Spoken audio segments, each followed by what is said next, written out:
श्री अद्वैत गदाधर श्रीवासादि गौर भक्त वृंद। बोलो हरे कृष्ण कृष्ण कृष्ण हरे हरे, हरे राम राम राम हरे हरे। श्री गुरु जी की अनुगत्य में श्रीधाम ब्रजमंडल परिक्रमा करते करते अभी हम जहाँ पर आए हैं, ये स्थान का नाम गुलाल कुंड है। ये जो गुलाल, ये जो होली केवल हम नवद्वीप में, उड़ीसा में, दूसरे देश में होली हम एक दिन ही खेलते हैं, लेकिन अभी भी ये ब्रज में होली करीब 3-4 महीना ये ब्रज में होली खेलते हैं। श्री कवि कर्णपुर बताए ये जो होली खेल गोलोक वृंदावन में वो नित्य है, रोज वहाँ होली खेलते हैं। इसलिए यही होली राधा कुंड में जब कृष्ण बलराम तो उनका सखियां जब ये होली खेल रही थी, वो होली खेलते समय ये शंख चूड़ने ये गोपियों को खा रही। जहाँ पर कृष्ण आकर के वो शंख चूड़ को भगवान ने बंद किया, वो होली खेल का समय था। इसलिए कभी ये होली खेल ब्रज में नित्य ये होली खेल है। अभी प्रश्न है ये होली क्या होता है? जैसे हम गुलाल लाए, एक दूसरे को फेंके और खूब आनंद लिया, क्या यही होली है? कहते नहीं, ये जो होली है, होली ये गुलाल का रंग, कभी ये अनुराग का रंग है। हाँ, इसलिए गोपियां कृष्ण को ऊपर में और कृष्ण ब्रज गोपियों को ऊपर में ये जो गुलाल रंग फेंकते हैं, वो गुलाल रंग नहीं फेंकना, ये गुलाल रंग ये अनुराग का प्रतीक है।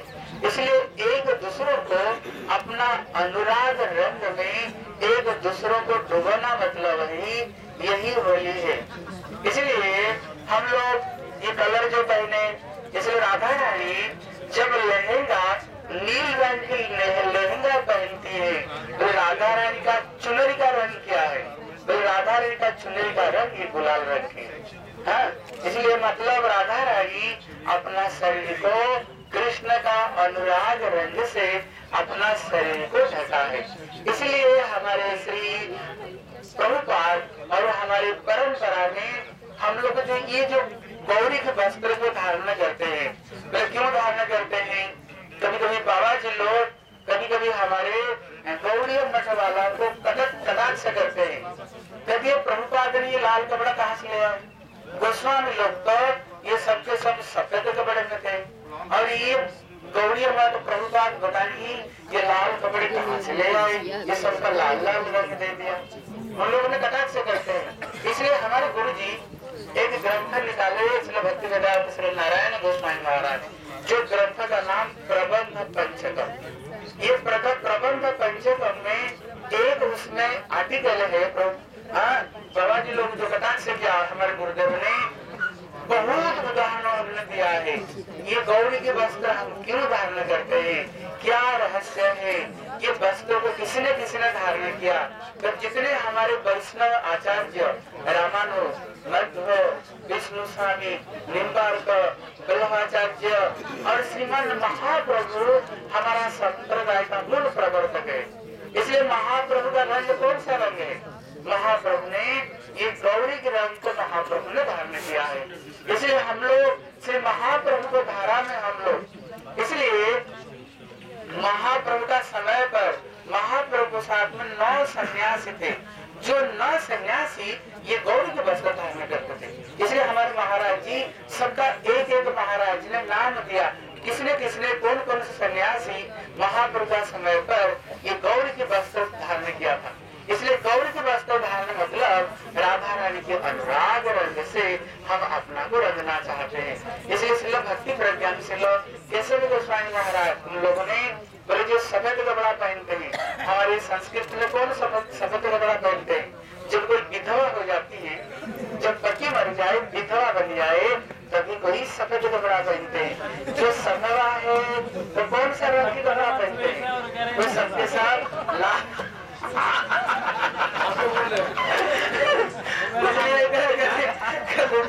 जो हमारे देश में जो सधवा है, लाल नील हलू गोपिया राधा रानी महाराज कहते हैं हम लोग विधवा थोड़ी है, हम तो सगवा है। हमारा प्रियतम कौन है? हमारा प्रियतम से कन्हैया है। इसलिए ब्रज में अभी भी हमारे बंगाल में, उड़ीसा, उधर जब कोई विधवा हो जाती है वो फिर सफेद कपड़ा पहनते हैं। लेकिन हमारे ब्रज में देखना, भले ही यहाँ कोई विधवा हो जाए, कोई सफेद कपड़ा नहीं पहनते स्त्रियाँ, बल्कि यदि ब्रज का जो भाग ही अलग भाग है। ये लोग तो जानते हैं हम तो ऊपर से केवल संसार के लिए हमने एक पति धारण किया है, लेकिन हमारा असली पति कौन है? वो कृष्ण हमारे ये असली पति है। इसलिए ब्रज के कोई भी स्त्रियां कभी विधवा होने के बाद कोई भी सफेद कपड़ा कोई नहीं धारण करते। कृष्ण को अपना नित्य पति ये लोग मानते हैं। इसलिए यदि गुलाल का रंग खेलने का विशेष क्या रहस्य है? अभी हम भजन गा रहे थे, हम उड़ो तो गुलाल लाल भय बादल। जब गुलाल अभी फेंक रहे थे ना, जब गुलाल रंग को फेंकते हैं आकाश एकदम भर जाता है। कोई किसी को देख नहीं पाते, कौन कहाँ पर खड़े हुए नहीं है, कोई किसी का देखते नहीं। इसलिए अभी कृष्ण एक तरफ में और ग्वाल वाल एक तरफ में, दूसरे तरफ में राधा रानी और उनकी सखियां दूसरे तरफ में। जब होली खेलते खेलते जैसे उड़ो तो गुलाल लाल भय बादल, जब आकाश पूरा लाल लाल रंग हो जाता है, अभी कोई किसी को देख नहीं पाते। जब देख नहीं पाते कृष्ण लाभ उठा लेते हैं। तो कृष्ण क्या करते हैं पता नहीं, वो गुलाल आकाश लाल लाल रंग होने पर कब अंदर में जा करके राधा रानी को साथ में, कब श्याम सुंदर मिल करके, फिर कब अंदर किसी को तो पता नहीं चल रहा है कौन कर राधा रानी से मिल करके छठ कृष्ण फिर सखाओं को साथ में आ जाते हैं। इसलिए कहते ये गुलाल रंग की ये विशेष महत्व है। और कहते जब आकाश में गुलाल रंग फैलते फेंकते हैं, कहते भ्रमर, पेड़, लता, लताएं सबके सब गुलाल रंग से सबके सब भर जाता है। इसलिए ये कुंड का नाम गुलाल कुंड है। कहते ये कुंड में अभी भी कहते ब्रज गोपियां गुलाल खेलने का बाद, होली खेलने का बाद कभी ये कुंड में ये स्नान क्या करती थी। तो अभी भी जब कोई हमारे देश में जब होली खेलते हैं, कहते पानी सोता है यहाँ पानी में, एक दिन यहाँ पर गुलाल रंग अपने आप ये पानी एकदम लाल लाल रंग हो जाता है। ये जो स्थान है कहते ये गाँव का नाम कांठोली, ये आस पास में बहुत लीला हुई है। गांठोली मतलब होता है गांठ बांधना। कभी कभी कृष्ण और ललिता कभी कभी बैठे हुए होते हैं, सखियां आपस में इशारा करके पीछे से कोई गोपी जा करके कृष्ण के कपड़े के साथ में ललिता के कपड़े को गांठ बांध देती है। इधर गोपियां हंसते रहती हैं। अब देखते भैया कोई कारण के बगैर हंस रहे हैं क्यों? ललिता जब उठ करके जाना चाहती है वो तो अच्छे तरह से गांठ बांध के रखती है, फिर जा नहीं पाती है। फिर और यहाँ पर डीग और अडिग यहाँ पर जगह का नाम है। डीग मतलब होता है हाँ मतलब डीग खाना, हम कहते ना डीग खा गया, डीग हाँकना, एक डीग खाना और डीग हाँकना। डीग मतलब होता है बहादुरी करना। हाँ बड़े डीग हाँक रहे हो, बड़े बहादुरी कर रहे हो। हाँ इसलिए और डीग मतलब जहाँ पर राधा रानी का मान, जहाँ पर डीग मतलब होता है जहाँ पर मान, जहाँ पर तोड़ दिया श्याम सुंदर ने।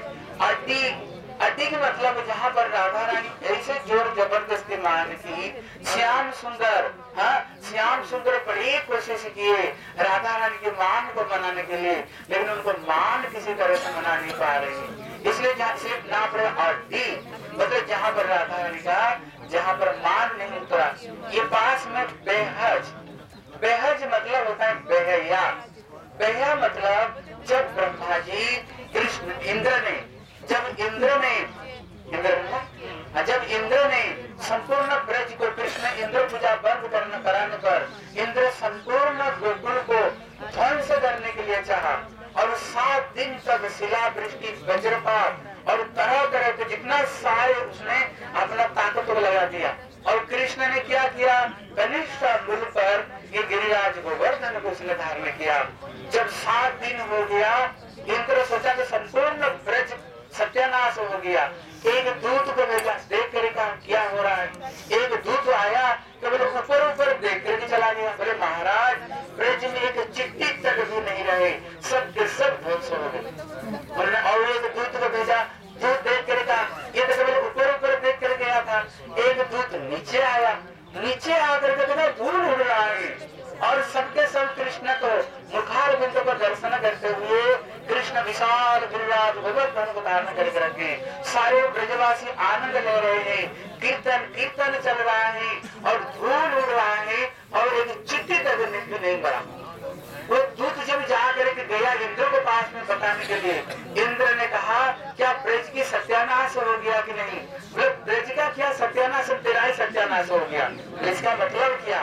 बोले तो साधारण जिसको बच्चा समझ रहा था वो विशाल गिरिराज गोवर्धन को उठा करके धारण करके रखा और सारे ब्रजवासी उसको नीचे सबके सब आनंद ले रहे हैं। ब्रज में तो धूल उड़ रहा है, ब्रज में तो जय जयकार हो रहा है। इंद्र घबरा करके अपना अमरावती में विश्राम करने के लिए गया, जहाँ विश्राम करता है, लेकिन इंद्र को नींद नहीं आई चैन से। फिर उन्होंने अपना गुरुदेव बृहस्पति के पास में गए, फिर गुरुदेव हमने सर्वनाश कर दिया। कृष्ण को तो साधारण बालक समझ रहा था, वो साक्षात भगवान है, आप मेरे को बचाओ। बोले मैं कुछ नहीं कर सकता, ब्रह्मा जी के पास में चलो। ब्रह्मा जी को पास में जा करके बताए। ब्रह्मा जी ने कहा सर्वनाश कर दिया, मैं भी कुछ दिन पहले इतने बुरे तरह से फंस गया था। बोले आप भी फंस गए थे? बोले हाँ। बोले कैसे? बोले कृष्ण का साधारण बालक समझ करके बच्चे और सखा को मैंने चुराया, लेकिन बाद में पता चला ये कौन है? बोले ईश्वर परम कृष्ण सच्चिदानंद विग्रह अनादि आदि गोविंद सर्व कारण। इसलिए जहाँ पर इंद्र ने बेहज मतलब बेहिया बन करके, निर्लज बन करके जहाँ पर आकर तुमने कृष्ण को हमने स्तुति कर दिया, इसलिए ये आसपास में बहुत बहुत लीला स्थली, यहाँ कण कण में भगवान अपना मधुर मधुर लीला किया। इसलिए गुरु जी की अनुगत्य हुई, हम यहाँ पर आए, यहाँ का फूल लगाए और यहाँ के प्रणाम करते हुए हम चले।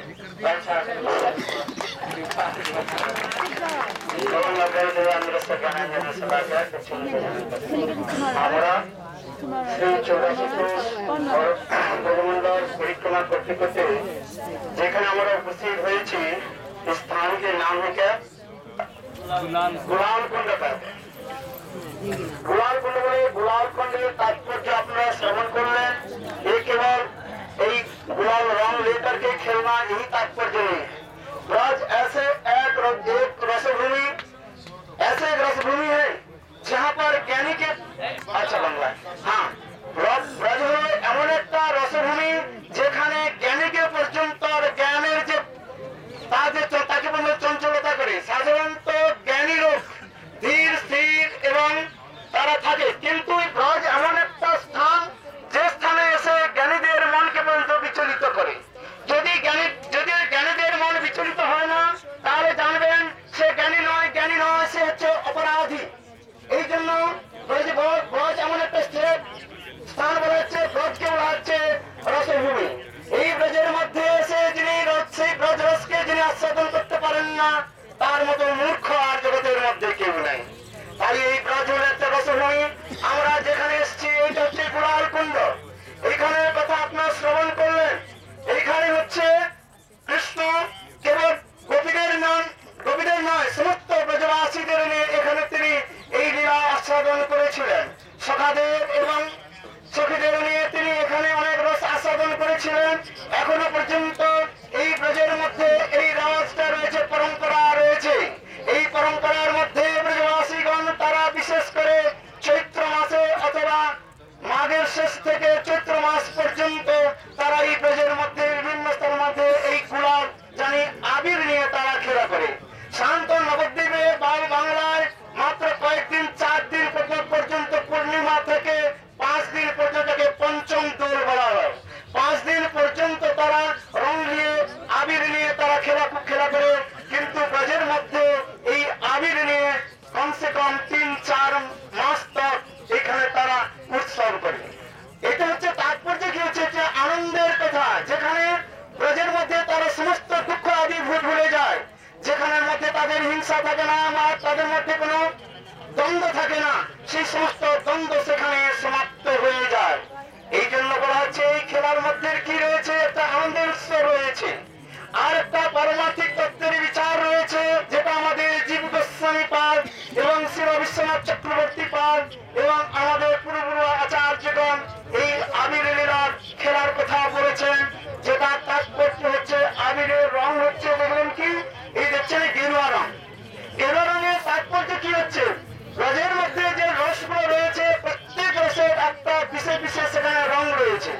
যেমন বলা হচ্ছে সিংহারস, সিংহারসের বর্ণ হচ্ছে শ্যাম বর্ণ, শ্যাম সিংহার ইতি বিষ্ণু দৈবত। বিষ্ণু দৈবত তিনি বর্ণন করছেন সিংহার রসের বর্ণ হচ্ছে শ্যাম বর্ণ। হ্যাঁ, আবার বলছেন কি অনুরাগ রয়েছে, সেই অনুরাগের বর্ণ হচ্ছে এই আবির রং বা গুলাল গুলাল রং। আবার সেই অনুরাগ থেকে আবার আরেকটু উপর থেকে উঠলে যাকে বলেছে রাগ অনুরাগ ভাব, মহাভাবের রং হচ্ছে অনুরাগ থেকে রাগ অনুরাগ ভাবের সেখানে রং হয়, সেখানে সিঁদুর বর্ণের রং হয়ে যায়, আরো সেখানে রংটা লাল ডিপ হয়ে যায়। আবার ওই রং আবার কি বলছেন যে মহাভাব থেকে উপরে মহাভাবের রূঢ় অধিরূঢ় মাদনাক্ষ মহাভাবের সেখানে রংটা হচ্ছে তপ্ত কাঞ্চন গৌরাঙ্গী। এই জন্য কৃষ্ণের গায়ের রংটা কি দেখছে, শ্রীমতী রাধিকার গায়ের রং হচ্ছে তপ্ত কাঞ্চন গৌরাঙ্গী। এই জন্য আমাদের শাস্ত্রের মধ্যে বলা হয়েছে প্রত্যেক রঙের একটা কালার রয়েছে। যেমন উদাহরণ দেওয়া হচ্ছে একটা আম, কাঁচা আম, কাঁচা আম, পাকা আম আর সম্পূর্ণ আমটা যখন পেকে যায়। গৌরবন্দ মহারাজ একটা উদাহরণ সুন্দর দিয়েছেন, কি বলছেন কাঁচা আমের রংটা কি বলুন তো, সবুজ বর্ণ। হ্যাঁ, ঠিক সবুজ বর্ণ, একটু একটু কালো করছে, একটু একটু ডিপ সবুজ বর্ণ হয়। আবার ওই আমটা যখন আরেকটু ম্যাচিওর হয়ে যায় তখন ওই আমটা তখন সবুজ বর্ণ থেকে ধীরে ধীরে তখন এই আবিরের রং এসে যায়। তখন আবার ওই আমটা যখন আরো যখন পাকতে আরম্ভ করে সূর্য কিরণের যারা যখন হয়ে যায় লাল লাল হয়ে যায়, ভিতরটাও লাল হয়ে যায়, পাহাড়টাও লাল হয়ে যায়, তখন সেই আমের রংটা সিঁদুর বর্ণ হয়ে যায়। আবার ওই আমটা যখন সম্পূর্ণরূপে পেকে যায়, আবার সেই আমটা যখন সুখ পক্ষী চঞ্চুর দ্বারা যখন দুষ্ট হয়, অর্থাৎ সুখ পক্ষী তোতা পাখি যখন সেই আমের মধ্যে যখন চোঁচ লাগায় তখন দেখবেন সেই আমটা একবারে সম্পূর্ণ রূপে সোনার মতো রং হয়ে গিয়েছে। অর্থাৎ একটাই প্রাকৃত জগতের মধ্যে এই আমের উদাহরণ দিয়ে বলা হচ্ছে কি এইটাই হচ্ছে জীব জগতের প্রেম রাজ্যের বিভিন্ন প্রেমের যে স্তরগুলো রয়েছে সেই প্রেমের একটা বিভিন্ন রং রয়েছে। এই জন্য সেই প্রেমের অনুসারে সেই সমস্ত গোপীগণের তাদের দেহের এবং ভূষাক অর্থাৎ বচন ভূষণও সেখানে বর্ণনা হচ্ছে। যে কথাগুলো রসশাস্ত্রের মধ্যে আমাদের বিশেষ করে আহ্নিক কৌমুদী গ্রন্থের মধ্যে এবং বিভিন্ন রসগ্রন্থের মধ্যে এ সমস্ত সুন্দরভাবে বর্ণন করা হয়েছে যে কোন কবি কোন স্তরে রয়েছে, তার গায়ের বর্ণ, তার পোশাক পরিচ্ছদ সেগুলো বর্ণন করা হচ্ছে। যেমন যেভাবে যার ভাব এবং প্রেম উৎপন্ন হয় সেই ভাব এবং প্রেমের উৎপন্ন অনুসারে সেই সকল তাদের পোশাক পরিচ্ছদ আদি সেখানে তারা পরিধান করেন। এগুলো হচ্ছে আমাদের রসশাস্ত্রের বিচার রয়েছে। আর এই অনুরাগের বিশেষ একটা কথা বলি যে অনুরাগের দুইটা লক্ষণ বলা হয়েছে প্রীতি সন্দর্ভের মধ্যে। শিবজীব গোস্বামী পাদ প্রীতি সন্দর্ভের মধ্যে বলেছেন অনুরাগের হলে তার লক্ষণটা কি, সেখানে হচ্ছে পরস্পরের স্নেহবন্ধনম, অর্থাৎ নায়ক নায়িকার এক অপরের প্রতি এত দৃঢ় গাঢ় स्नेह থাকে, एक अपने छाड़ा थकते पारे ना, इतना गाढ़ा बंधन से हो जाते हैं एक दूसरे के बिना रह नहीं सकते हैं। और उसमें क्या होता है एक दूसरे के दर्शन से हृदय पिघल जाता है, एक अपने दर्शনের জন্য অত্যন্ত উৎকণ্ঠিত হয়। এই জন্য কি বলা হচ্ছে কি গাঢ় প্রীতি বা স্নেহবন্ধন পরস্পরাণু স্নেহবন্ধনম। আর দ্বিতীয় লক্ষণটা কি বললেন যে দর্শনে অতৃপ্ততা, অনুরাগ উৎপন্ন হলে সেখানে দর্শনের অতৃপ্ততা হয়। দর্শনের অতৃপ্ত মানে দর্শন করে মনে হয় যে আমি কখনো দেখলাম না। তাই একটা বিদগ্ধ মাধব নাটকের মধ্যে শিবরূপ গোস্বামী পাদ বলছেন কখনো শ্রীমতী রাধিকা কৃষ্ণের সঙ্গে কোন কুঞ্জ থেকে মিলে কুঞ্জের বাইরে আসছেন আর সেই কুঞ্জের দ্বারে ললিতা দেবী দাঁড়িয়েছিলেন।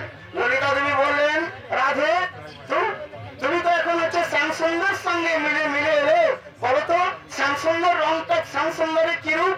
তখন ললিতা তখন রাধারানী বলছেন, রাধে এ ললিতে তুই শ্যাম সইকে বা সুরাইল শ্যাম নাম কানের ভিতর দিয়া মরণ মে বসিল গো।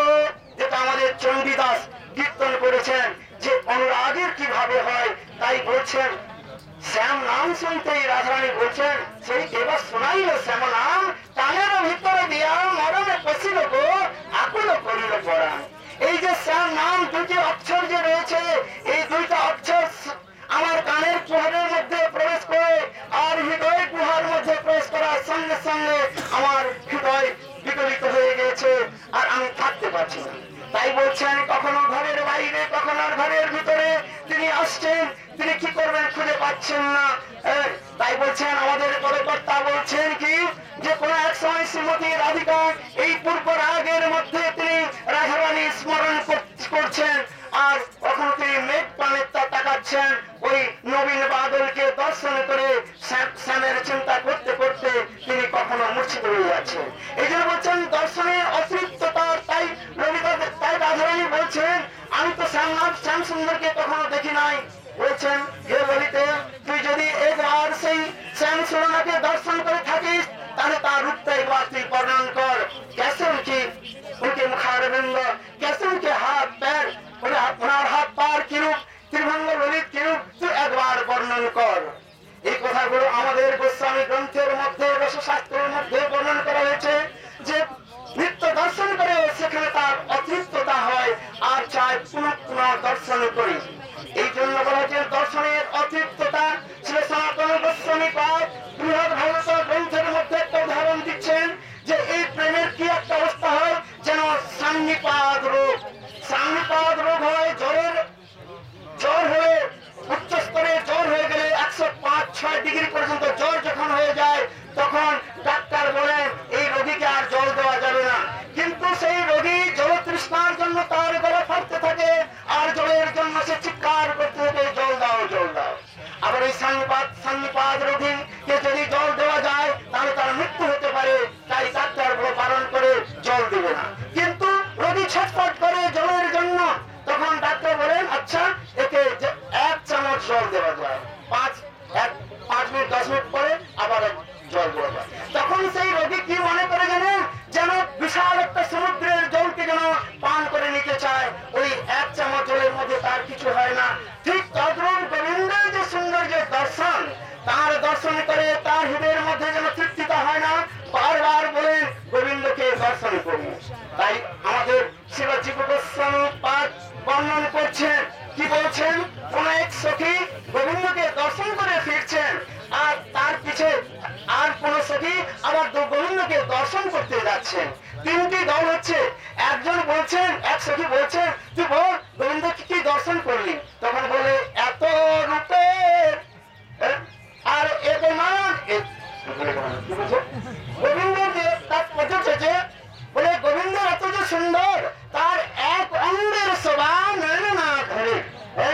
বলছেন কি গোবিন্দের, আমি বাংলা কয়েকটা ভুলে গেছি কিন্তু আমার মনে পড়ে খুব সুন্দর কথা বলছে। বলছেন কি বলে গোবিন্দের যে এত সুন্দর রূপ বলে কি বলবো তার এক অঙ্গের শোভা নয় না সে ধরে না কো। তার গোবিন্দের যে কি চরণ কমল মুখ কমল অথবা তার যে মুখারবিন্দকে কোন অঙ্গ যদি দর্শন করি তাহলে নয়নে ধরে না। এটা বলছেন এক অঙ্গের তো শোভা আর নয়নে সে ধরে না কো। বলে কি বলবো গোবিন্দর এত সুন্দর এক অঙ্গের যে শোভা তো নয়নে ধরে না। বলে প্রথম দল চলে গেল, দ্বিতীয় যখন দল আসছে তখন আবার একজন সখী বলছেন বল দেখি সখী তুই গোবিন্দর কি দর্শন করলি? তখন সেই সখী বলছেন কি আর বলবো, শুধু যেন তাকিয়ে তাকে চলে গেলেন। কেন গোবিন্দের যে দর্শন রূপকে কে বর্ণন করতে পারে? কেবল বর্ণন করতে পারলেন না, মুখ হয়ে জানি বন্ধ করে চলে গেলেন। তৃতীয় দল আসছে গোবিন্দকে দর্শন করে, তখন কোন সখী বলছেন তুই বল দেখি গোবিন্দের কি রূপ দর্শন? সেই গোবিন্দের নাম শুনে সেই সখী সেখানে মূর্ছিত হয়ে পড়ে গেলেন। এই জন্য আমাদের পদকর্তা বৈষ্ণবের পদকর্তা বিদ্যাপতি, চণ্ডীদাস, গোবিন্দ দাস, জ্ঞান দাস আদি অনেক কবিগণ তারা ঈশ্বর সুন্দর বর্ণন করছেন গোবিন্দের যে দর্শন তার দর্শন হৃদয়ের মধ্যে যেন তৃপ্তি হয় না, সে যেন বর্ণন করা যায় না। তার যে সুন্দর রূপ, কে এই জন্য বলছেন আমাদের জীব গোস্বামী পাদ সিদ্ধান্ত দিচ্ছেন অনুরাগ হলে তার বিশেষ অনেক লক্ষণ রয়েছে।